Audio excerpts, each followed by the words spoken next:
Ciao, welcome back to Geriatric Alpha Runt Productions here on YouTube. I am your host, Garp, and I'm here with my friend Yeppie today. We've been talking about some fun stuff. This is part 3 of our interview, and so I wanted to make sure that we just talk first about some nationality stuff, and then got a chance to also talk about just some pop culture stuff that's fun because Yeppie's into movies and music. The WhatsApp group's going to love this one. Yeah, exactly. Seeing those our names. Our jiu-jitsu group. So, obviously having a name with IAN, people who would know would, a lot of people would recognize that as an Armenian last name. Yeah, some people. Maybe not a lot of Tell me a people. little bit about that. You have both Armenian parents or just one? Or Yeah, so my dad's Armenian, full Armenian. He's a second-generation Armenian from Western Armenia. So after the genocide, his grandfather, my great-grandfather, John Poloyan, who I'm named after my first name, by the way. Okay. Spoiler, Jonathan is my actual first name. Yeppie is my middle name. Which is short for? Efrat, which is Euphrates. Right. Yeah, so I was Jonathan Euphrates, son of Thomas, would be the English translation of my name. That's the stuff I'm looking for. See, I like that. That's in Armenian, that's it's interesting. Hovanes YeppieTomasian is what I've learned. Wow. But I've learned it through my own study and pursuit of understanding what it means to be Armenian. So growing up, my daddy's Armenian, my mom is American, and she did her genealogy, and she came from the colonies that first arrived here in America. So I think her family tree goes back to John Adams. Oh, wow. So like she's American as it comes, and Wow. 8th generation Californian, living in Fresno. So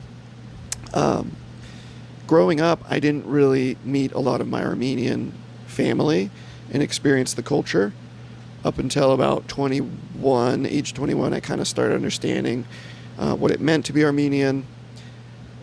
And then I went and took a trip to Armenia to kind of learn about the culture. They had a jiu-jitsu tournament. It was really fun. But that was cool. And yeah, so for the most part, just American who learned that he's Armenian Do you at speak some point. the language?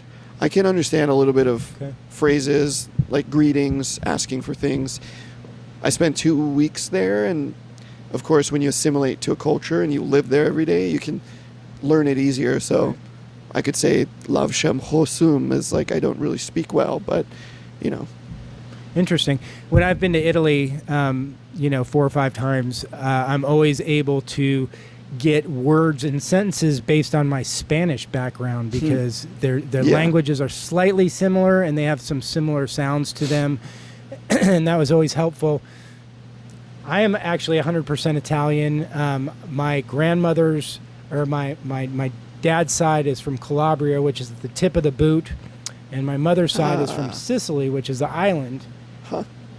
And it's funny because having immigrant grandparents, you would think that they would be happy just to be with Italians. And one of the stories that I always like to tell people is that when my mom and dad were getting married right out of high school, because of course in the 50s there was all the heavy religion and pressure to lose your virginity in your wedding night and all these other various things.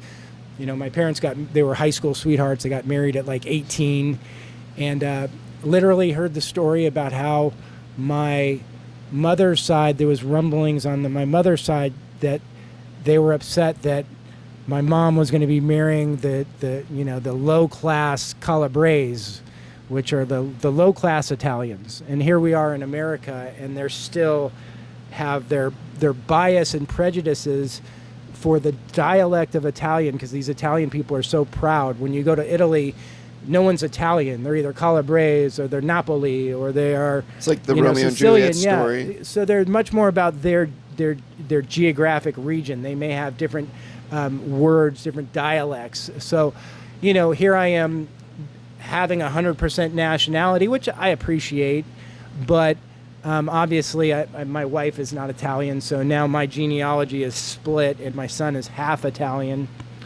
And he still has my name, though, the full name. And it's just an interesting thing because that experience helped me to appreciate the fact that I actually supposedly have a clean bloodline, because it's such a rare thing in this day and age to actually care about your genealogy. You know what I mean?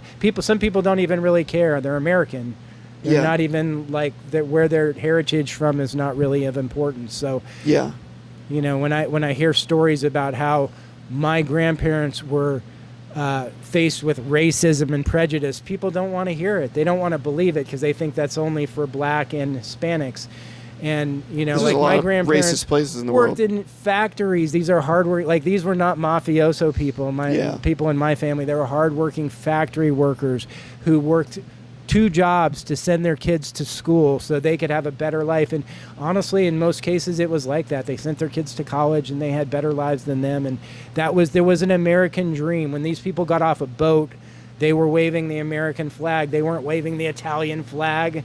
They wanted to be Americans. My dad used to always talk about how they weren't allowed to speak Italian as kids. If they were caught speaking Italian, they would be reprimanded. Oh, wow. Because they were Americans. They were supposed to speak English. Opportunity, yeah. Yeah, and so, can you imagine such a thing as being bilingual and not wanting to pass it down to your kids? It's like almost backwards, right? Yeah. Interesting. So, nationality is interesting stuff. Culture definitely is important. I think it has a lot to do with just your ethics and your background. Oftentimes, It's like how you relate to somebody. yeah, you know, I mean, look, it's just reality. We all have biases. We all have prejudices, and I don't know where I learned it, but I literally was told as a kid growing up that, like, you know, I remember my dad saying, Jim Fregosi, like, because we were in Orange County, you know, he's the Angels man. He's Italian. You got to root for him. And I'm like, what's Why? Italian? Yeah. What do you mean? Why do I got to root for him because he's Italian? Like, what's Italian?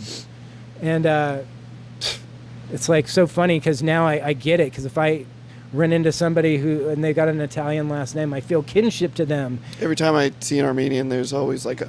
Yeah, you want to talk about it, right? Tell me what your experience is. Where are you from? Yeah, and it's like it's not something that everybody would understand. What was the other subject that we were going to talk about? I know it was for the movies and stuff. It was nationality, and what was the other one though? Was there something else we wanted to touch on? It was nationality and... Yeah, I can't remember what it is either. Why don't we just talk about some movies and music? Yeah. We'll get into that a little bit. So I got the pleasure of thinking ahead, and you're kind of probably looking at my lists over there a little bit. So Yeah. I wanted to ask you, can you tell me a few of your favorite movies? And you can dissect those. Give me 3 of your favorite movies. Well, 3 of my favorite movies. I like the movie Interstellar. I like the movie... Is Interstellar the one with Rick Moranis where they go into the guy's body? What's Interstellar? No, Interstellar. That's with Matthew McConaughey. It's about space travel, time and space travel. Okay, I must have missed that one. I'm gonna have to look into that. So it's a kind of a sci-fi movie, huh? The sci-fi movie. Okay. Yeah, kind of thriller. It's hard to say. All right, we're gonna go into my movies if you're not gonna give me yours. Yeah, I mean, it's hard to say because I think I like genres of movies, to be honest. So like Interstellar, Hostels. What's another one? I haven't seen that either. Yeah, that one with Christian Bale. What's another one? I don't know. Revenant. All right. Just like, yeah. Have you seen go. Terminator 1? Terminator 1.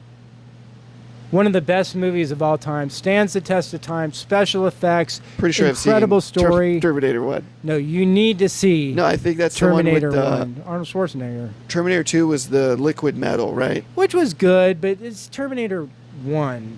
Terminator is 1 the was best movie. It's incredible. Maybe I haven't seen the first one. You need to see Terminator 1. It's a must Who was see. the Terminator in that one? That was Arnold. That was was Arnold? the first one, and But then wasn't there another one? No, he was the Terminator. He was the only one. Yeah, that's why it's the best one. I must have watched half of it and is fell so asleep. good. Oh, dude.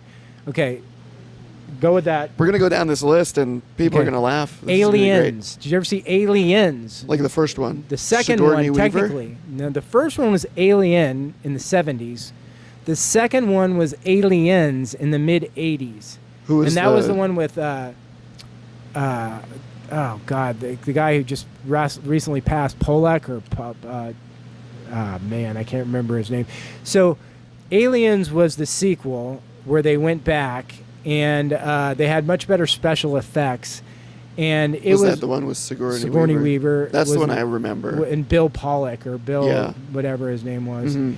That movie's so good. Yeah, that's the one I remember. Okay, so that's a must see. We got to check on that one.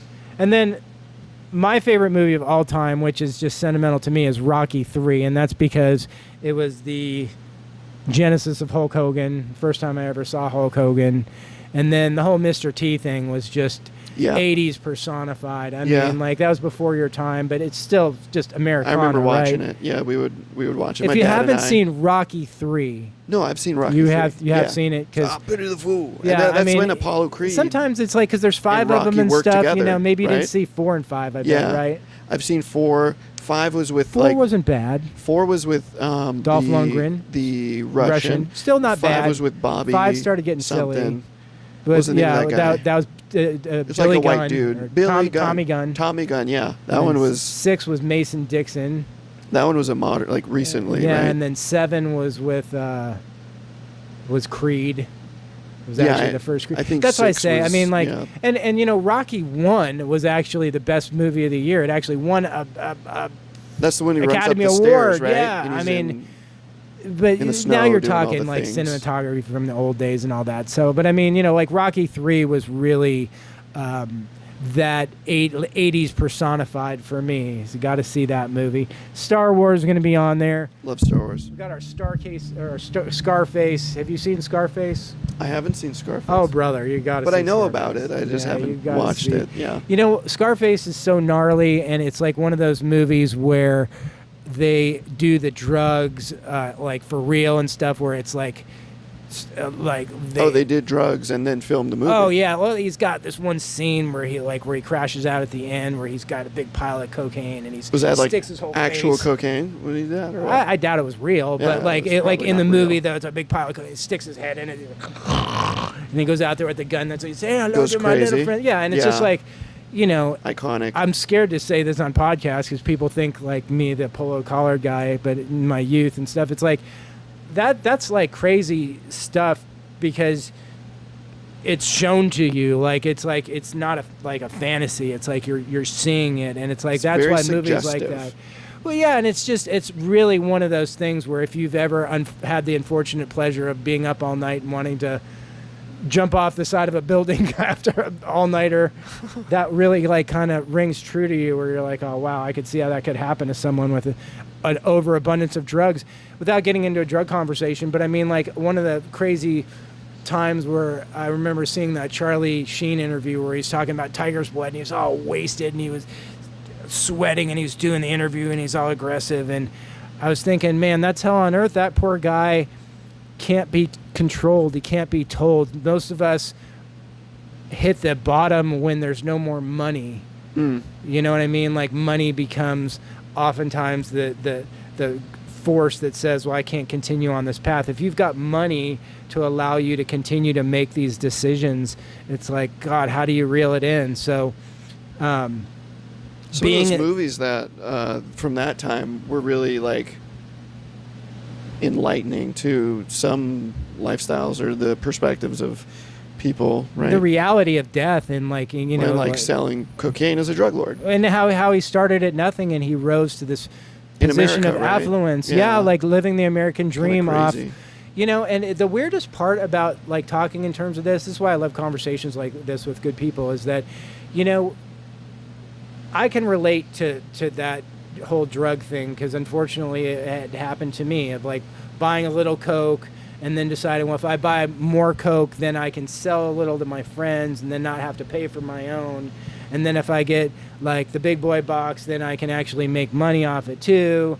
And then now I'm just doing all my own drugs and I can't afford to. You found utility in doing that. Yeah, and it's like it's crazy because unfortunately that model is also applied to things that are monetary that aren't negative. Like, unfortunately, that's what happened to me with sports collectibles, where I started buying sports collectibles and it can get out of hand and you start buying more collectibles than you can afford, and then you buy stuff that you don't need because it's cheap, and then you decide that I can just buy this and I can flip it, and then you're in over your head, and this compulsive addiction to buy, more. My favorite word is more.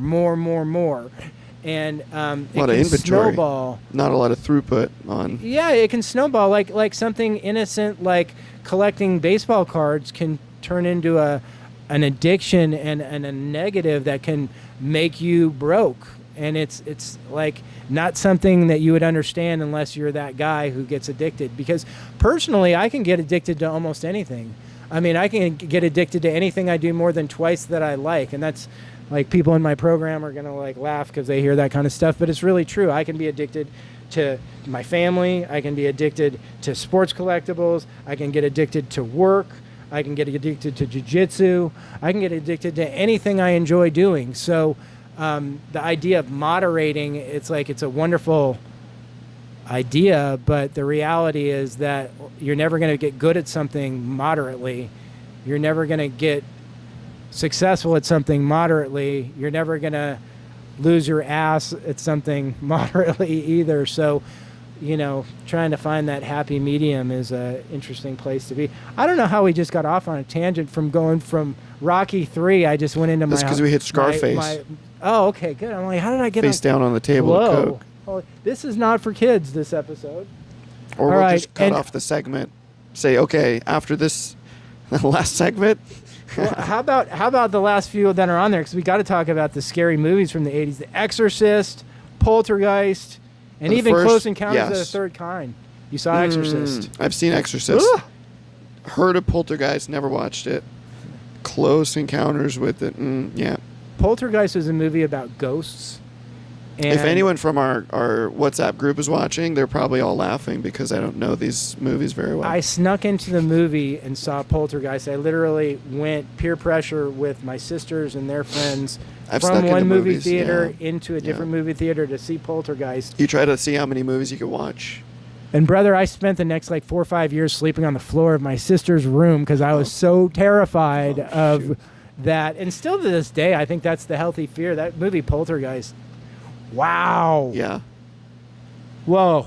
I haven't seen a good scary movie in a while, but Rent Poltergeist and you tell know. me if you think it's scary now. Because again, you got to think that movies that were in the 80s, why would it be scary like their stuff? Because it's not them sneaking around the corner. It's about the boogeyman that Right. like literally is comes out of the.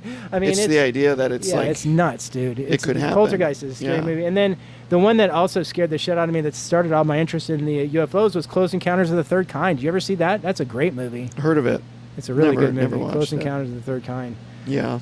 All right, let's talk about some music real quick. I wrote down what I think are the most iconic, either musical artists or musical bands in the world. What do you think? Oh, I think- you're on short time here. Yeah, I think. Well, yeah, it's like 2, but I think we could rapid fire those. Okay, let's do it. Michael Jackson. No brainer. I know Michael I Jackson. mean, he's like the top selling artist of all Yeah. time. Yeah, Thriller. Beatles are always going to be on there for Beatles are good. Beatles and Stones. I mean, Like they're just Beatles. iconic to like 4 generations of people. Rolling Stones. Yeah. Iconic to 4 generations of people. Yeah. Enough said. Got to have Bob like Marley's good. that reggae on there that just is iconic Yeah, to Three Little so Birds. much. And then we start getting into more of my generation where I'm talking Ooh, about Pearl bands that I Jam. like. Pearl Jam, Lenny Kravitz. They had a lot of like. Never heard of Lenny. Lenny Kravitz? Kravitz, never heard. You of don't know Lenny Kravitz I as don't know well. Lenny Kravitz. All right, see, that's what I wanted to find out because you're going to get it on that one. People are gonna, and then how about Prince? You know Little who bit. Prince is, of course. And then Nirvana and God, I don't even know who that is that I wrote on there lower than that. Was it like an acronym? Yeah, that's okay. FCB? What is it? FOB? Yeah, something OB. I can't even. Who's your favorite band of all time? Favorite band of all time?